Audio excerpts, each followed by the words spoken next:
उसको 10 गुना करेंगे तो 1,61,080 ये श्री कृष्ण के पुत्रों की संख्या है। और एक एक कन्या है तो 16,108 कन्या होगी। तो पुत्र और पुत्रियों की संख्या मिलाकर के ये 2.25 लाख से ज्यादा है।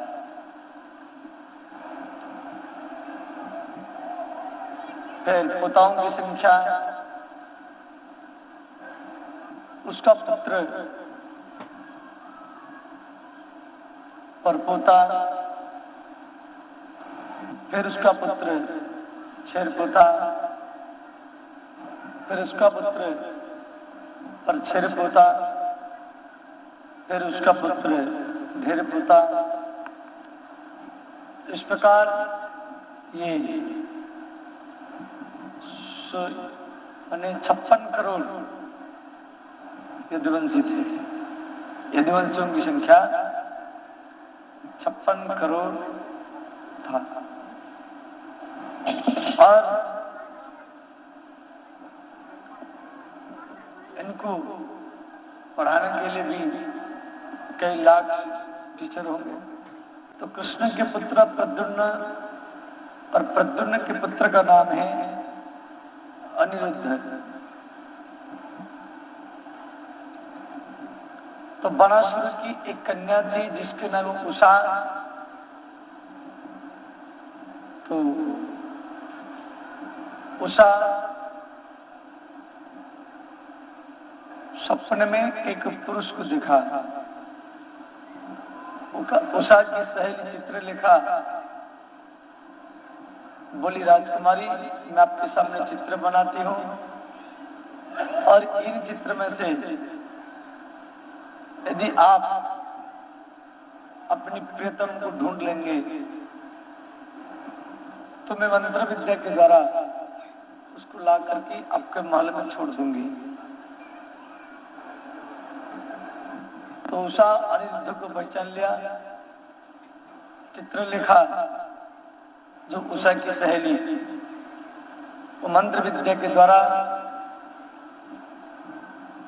द्वारिका से कृष्ण के पिता अनिरुद्ध को ला करके बाणासुर की कन्या उषा के महल में छोड़ दिया।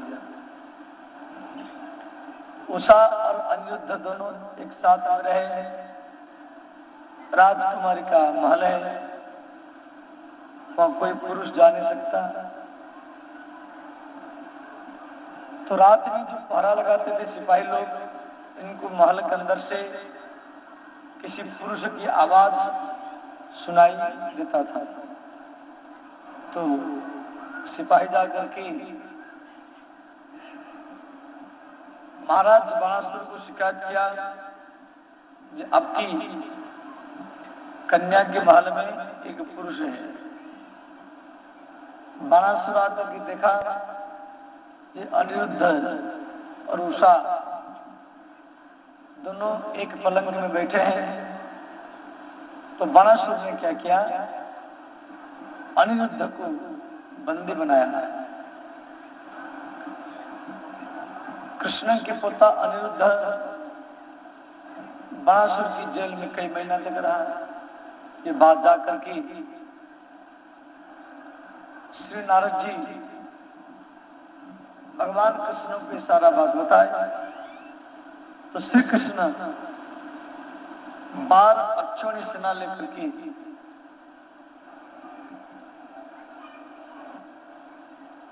बाणासुर के साथ लड़ने के लिए आया। बाणासुर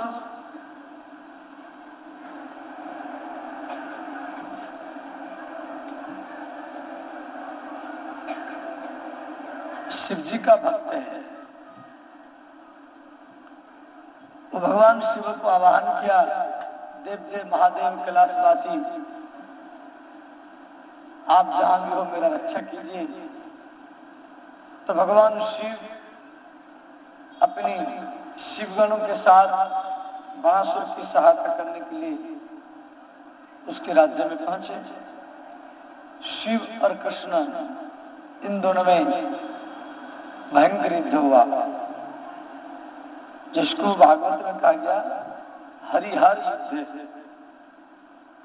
हरि माने कृष्ण और हर माने शिव। पाशुपत अस्त्र, नारायण अस्त्र, अर्जुन अस्त्र, वायु अस्त्र और चंद्रास्त्र, यमास्त्र, वरुणास्त्र, अग्नि अस्त्र, पार्वती अस्त्र, इन अस्त्रों से युद्ध चलता रहा। अंतिम में भगवान कृष्ण शिव जी को ऊपर एक जमरान अस्त्र प्रहार किए, शिव जी को संग्राम के मैदान में नींद आ गया। बाणासुर ने क्या किया, 500 धनुष लेकर के श्री कृष्ण के ऊपर बाण छोड़ा। बाणासुर के 1000 हाथ हैं। श्री कृष्ण परशुराम जी की पार्षद को बुलाए और बाणासुर के एक एक हाथ पकड़ते रहे। जब 996 हाथ कट गया तो भगवान शिव जी का निधि टूटा। शिव जी देख रहे हैं द्वारिकानाथ बाणासुर की 996 हाथ काट चुके हैं। तो शिव जी जाकर बोले, हे द्वारिकानाथ, बाणासुर को मैं धर्मपुत्र बनाया हूं और आप उसको छोड़ दीजिए। भगवान कृष्ण शिव जी को बोले, भोलेनाथ, जैसे बाणासुर आपका भक्त है और आप बाणासुर की सहायता करने के लिए आए हैं, ऐसे मैं भी प्रहलाद को वचन दिया था, तेरे वंश में जो जन्म होगा वो मेरे द्वारा उसका मृत्यु नहीं होगा। ये जो बाणासुर है ये प्रहलाद का वंशज है। बाणासुर के पिता बलि महाराज, बलि के पिता विरोचन, विरोचन के पिता भक्त प्रहलाद, प्रहलाद के पिता हिरण्यकश्यप, हिरण्यकश्यप के पिता कश्यप, कश्यप के पिता मरीचि ऋषि, मरीचि के पिता ब्रह्मा और ब्रह्मा के पिता भगवान नारायण श्री कृष्ण के रूप में पृथ्वी पर ही आए हैं। अंतिम में कृष्ण शिव जी को बोले, भोलेनाथ, बाणासुर को बोला अपनी कन्या उषा का विवाह मेरे पोता अनिरुद्ध के साथ कर दे। तो भगवान शिव और कृष्ण इन दोनों के बीच में बाणासुर अपनी कन्या उषा का विवाह अनिरुद्ध के साथ किया। उसके बाद द्वारिका में छोटे छोटे बच्चे खेल रहे थे। एक कुआं में एक गिरगिट पड़ा हुआ था। बच्चे जाकर के भगवान कृष्ण को सारा बात बताए तो श्री कृष्ण वहां पर आए तो कृष्ण के अंग स्पर्श से वो गिरगिट एक सुंदर राजा का रूप बनाया। भगवान बोले, भैया तू कौन है? तो राजा ने कहा, मैं इक्षाकु का पुत्र, मेरा नाम नृग है। आकाश में जितना तारा है उससे मैं ज्यादा गोदान किया था, परंतु एक गैया मैं ब्राह्मण को दान किया और गो माता ब्राह्मण की गौशाला से मेरे घर में फिर आ गई। फिर मैं उसी गैया को दूसरी ब्राह्मण को दान कर दिया। दोनों ब्राह्मण लड़ने लगे और मेरे पास आकर ही बोले महाराज ये गैया किसका है?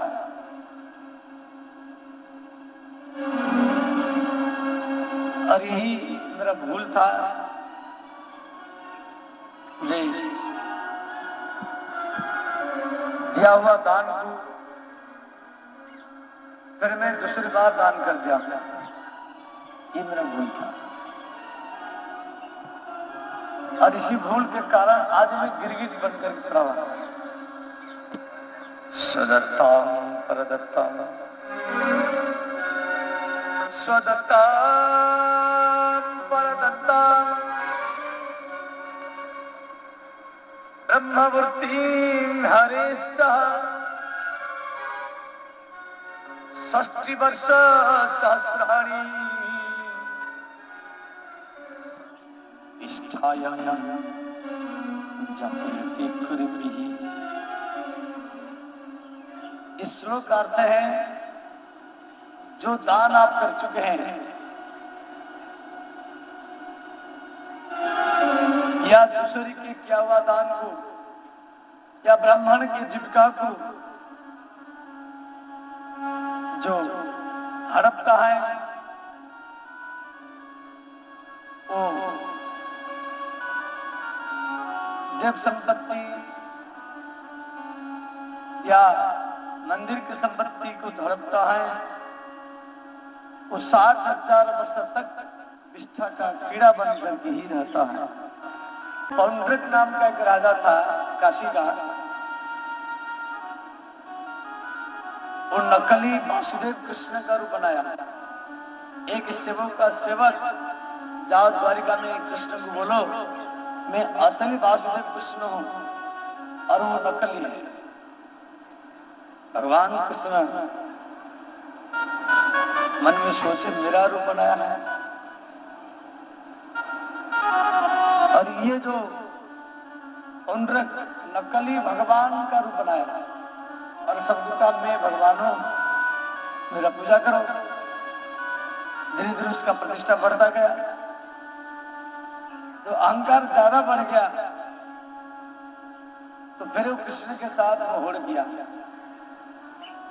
भगवान देखिए ये मेरा रूप बना करके रहता है, उसका तो 2 हाथ है, तेरे 2 हाथ लकड़ी में बनाया है, एक चक्र बनाया है लोहे में, एक 7 फट वाला सर्प है, और उसी सांप की गोली में बढ़ जाता है, मैंने लकड़ी का सांप, और अपनी पत्नी को कहता है मेरे चरण दबाओ, हम वासुदेव नारायण हैं, आप लक्ष्मी हैं।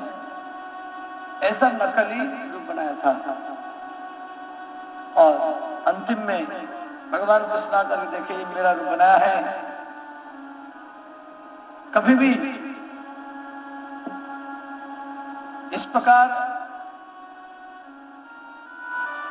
अपना को भगवान कह करके समाज में प्रचार करना नहीं चाहिए। अपना को सेवक मान करके प्रचार करना चाहिए। और ये पौंड्रिक ऐसे क्या था, वो अपना को नकली भगवान माना, और इस प्रकार भगवान आए और चक्र से उसका मस्तक काट दी, परंतु फिर भी उसकी सदगति हुआ। क्यों? वो कृष्ण का रूप बनाया था, वासुदेव नारायण का रूप बनाया था, तो जिसका रूप बनाएगा तो उसका तो याद करेगा। आप जिसका रूप बनाएंगे उसका तो याद निश्चित करेंगे। तो कैसे भी हो, आप भाव से, अभाव से, सद्भाव से, कुभाव से कैसे भी आप भगवान का याद करें तो भी आपका सदगति निश्चित ही होगा।